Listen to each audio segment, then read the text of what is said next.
paano sinuportahan at minahal ni Kim yung pamilya.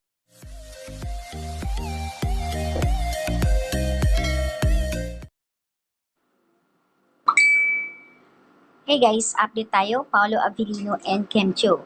It makes sense now why both of them have been so active in social media since Paolo left for Paris. Guys, dito sa lie detector ha, posible ba na magkakatuluyan or magkakaroon ng relasyon in real life?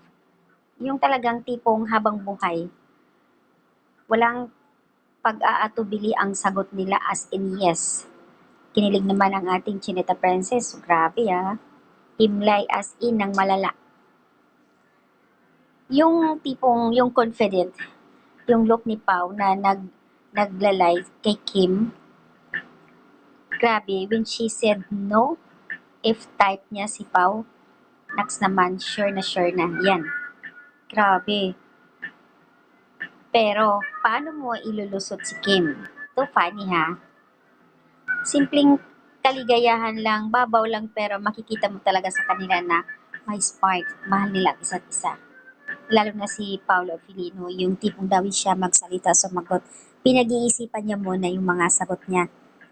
Ganon din si Kimi. At syempre yung mga sagot ni Pao, nandoon yung kilig ni Kim Chiu. So ayan guys, abangan ang full video. Nakakatuwa naman. Abangan ang full video nila guys. Sobrang nakakilig ang Kim Pao. Sa lie detector na to it's a yes. Kim Pao takes the lie detector test, the alibi ang buong katotohanan.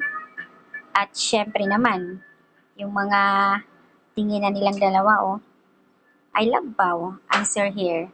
We're all seeing how much Kim loves and support her family so much more.